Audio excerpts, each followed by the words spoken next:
Hello, everyone, and thank you for taking the time to watch our videos in the Graduate Student Life Design Workshop series. These videos are slightly edited versions of our live hybrid workshops. You won't be able to interact with others, but you'll be able to get a taste of what we do at the live workshops.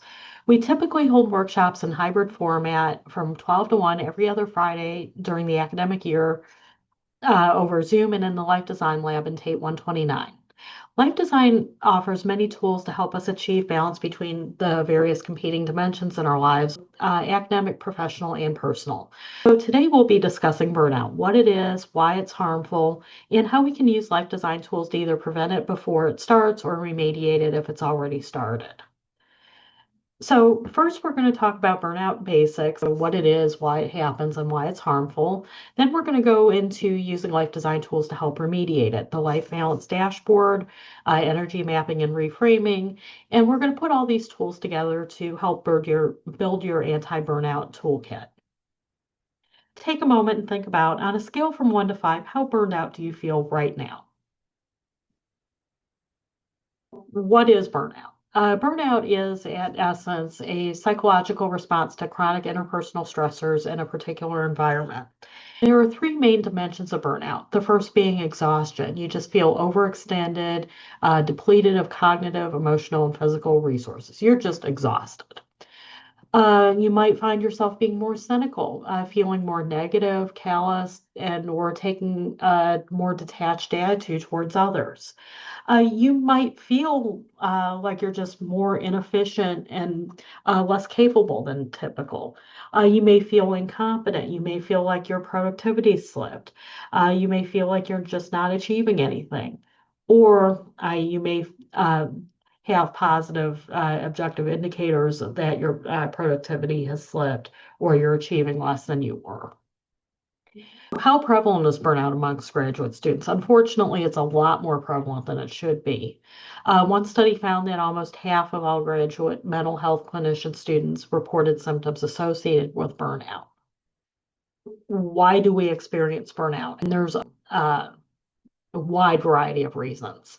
The first being job characteristics, characteristics associated with the position, such as high workload, time pressure, conflicting or unreasonable demands and expectations, a poor working environment, or lack of information or clarity about various aspects of the job, or unfair treatment. Another reason surrounds job resources such as social support and integration, control and autonomy over working conditions, whether you receive constructive feedback, or physical resources, including money. This is a major one for graduate students because a lot of graduate students are strapped for money. Occupational characteristics, cognitive or emotional demands associated with the occupation itself. What I mean by this is people in human services professions such as healthcare, teaching, or social work are especially at risk of burnout because of the intensely emotional and human-centered nature of the work. You have organizational characteristics such as department or school culture or values implicit in organizational processes. A toxic environment, which is characterized by overly intense competition or surveillance, leads to burnout more often than if you have a more collegial environment that's characterized by trust and autonomy. Demographic variables can absolutely contribute. Identity markers, financial resources, level of education or experience in your position.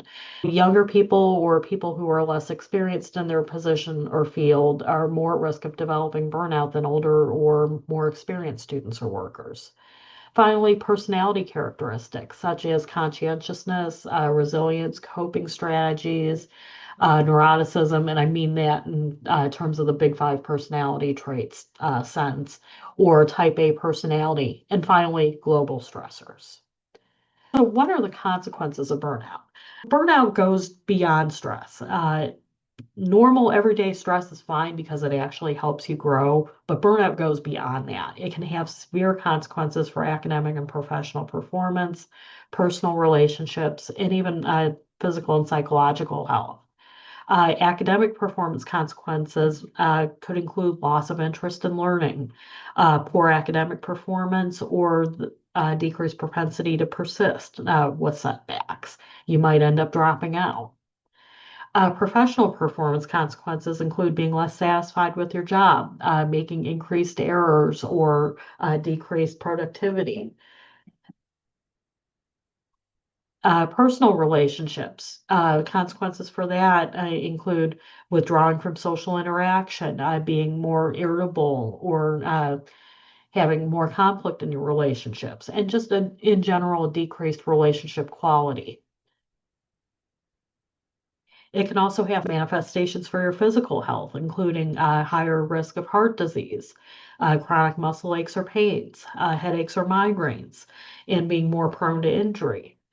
And finally, this is what we most often think about when we think of consequences of burnout: psychological manifestations such as depression, anxiety, insomnia, in a really severe case, substance abuse, or even suicide.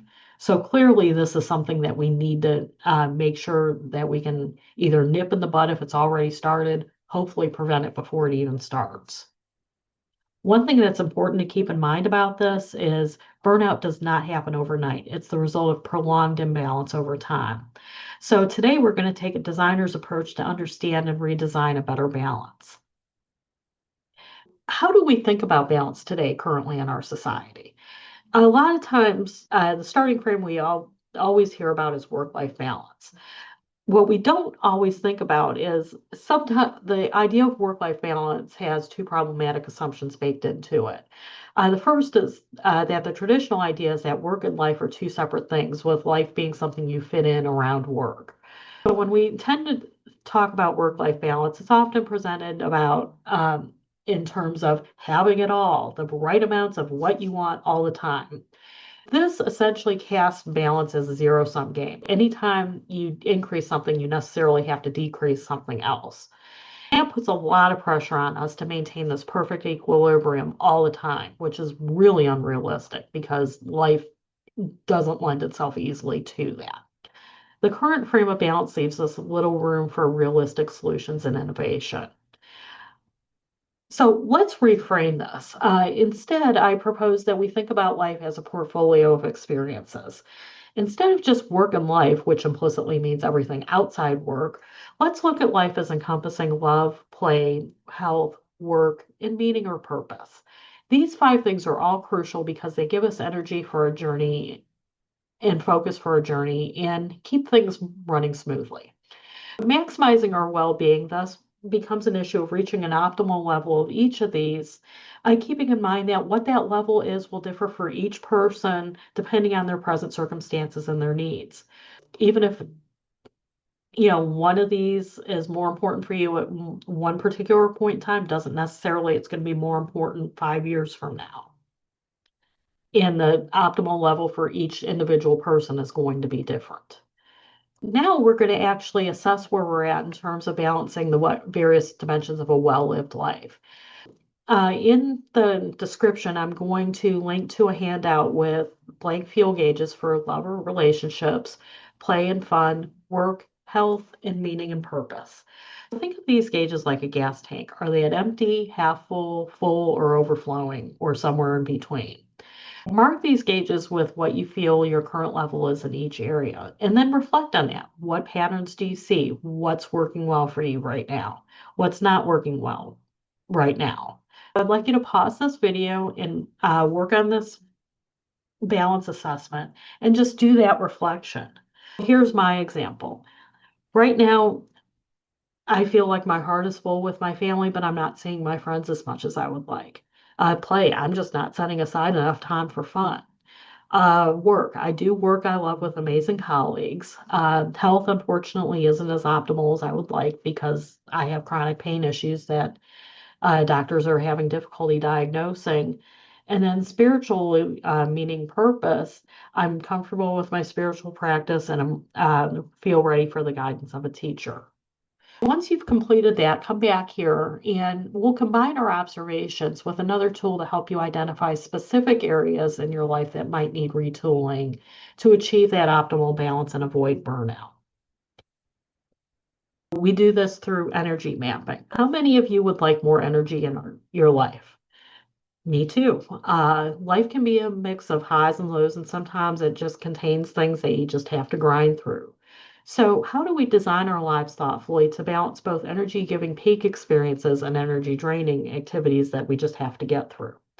Previously, we looked at the level of balance in general areas of your life: love, relationships, work, play or fun, health, and meaning and purpose. We can also use life design tools to look at activities that take place within each individual area and assess how they contribute to your overall balance or feelings of burnout. This activity is called the energy map, and it hopefully will give you some insight as to concrete changes you can make this week, if not today or tomorrow. So here's a blank energy map, and I'll also link to this in the description. You'll see here that I have it sketched out a week of time. You can theoretically do an energy map for any period of time that makes sense to you. A daily energy map, a monthly energy map, or even a yearly energy map. But for purposes of this exercise, we're going to do a weekly one. I'd like you to think about all of the activities that you do throughout the course of, in this case, your week. For each of those activities, complete it like you would a bar chart. So if you have a longer bar pointing upwards, that means that that activity is extremely energizing for you or something that you enjoy a lot. Or if I have a bar that's going down towards the bottom of the page, that means that that activity is extremely draining or something that you dread doing. If you have a shorter bar either direction, it isn't particularly exciting or particularly energizing. It's just kind of there. You don't have strong feelings about it one way or the other. Include everything that you can think of throughout the course of your week or day or whatever, not just work tasks. Even if your work tasks themselves aren't burning you out, you can still experience burnout if there are other areas of your life that are taking up an outsized amount of attention. Finally, once you do that, uh, start looking for patterns. What do you notice? So here's a sample. You'll find that this person finds student coaching or FaceTime with Auntie extremely energizing, while hangry cooking and driving downtown is extremely draining. You'll also note here markers for flow. The concept of flow was originally developed by a psychologist, Mihai Csikszentmihalyi, who was one of the original founders of the positive psychology movement. He studied people's use of time and energy levels throughout the day, and he found that many people reported a common feeling of hyper-focused, almost ecstasy that he termed flow. Flow is something that happens if you're working on something and time just seems to fly by, and you feel super accomplished and exhilarated afterwards. One thing I want you to keep in mind about this is flow is not a universally accessible experience. Only plot this if it's something you notice in your life, and don't feel bad if you don't. If you do find that this concept resonates for you, see if any of the activities produce some of those feelings or sensations and take note of it if so. It's not reasonable to expect that life will be 100% full of flow experiences all the time. So if it's not happening for you right now, don't worry about it. I'd like you to pause this video and take time to fill out your energy engagement map and take note of any patterns that you know. When you're ready, come back to it. When I was looking at my energy map and took note of the patterns that I saw, I noticed that things that normally energize me are draining if they take place late in the day. And that's true because I'm much more of a morning person. Another thing I noticed is that my flow or engagement moments all involve people, but what does that mean for my alone time? And I thought I hated cooking, but I love it when it's in service of community. If I'm cooking for other people, that's more energizing for me than if I'm cooking for myself. Let's take what we've learned here and see how we can design some changes into our regular routines to restore balance and prevent or reduce burnout. This is what we're going to do when we talk about building our anti-burnout toolkit. Life designers uh, love making incremental changes because it lowers the bar towards meaningful change, and it allows us to assess the effectiveness of those changes quickly. Multiple small changes can accumulate to have a large cumulative impact. You can do this in many ways, and you can combine two or more of these to tackle the same issue. Another thing that's important to keep in mind is not all of these are going to be appropriate or accessible for every individual and circumstance. So take what feels doable and seems appropriate for the issue and leave what doesn't. The first one is changing location or tool. One example might be working in a coffee house rather than in the office or at home, or using a fountain note to take meeting notes rather than an iPad. Another one is changing the people that we do things with. This one's one of those that might be less accessible to some people than others. But we all know people that drain our energy. So try to optimize the balance between energy giving and energy draining people as much as possible. Another thing is resequencing activities. Change when you do the energy draining thing.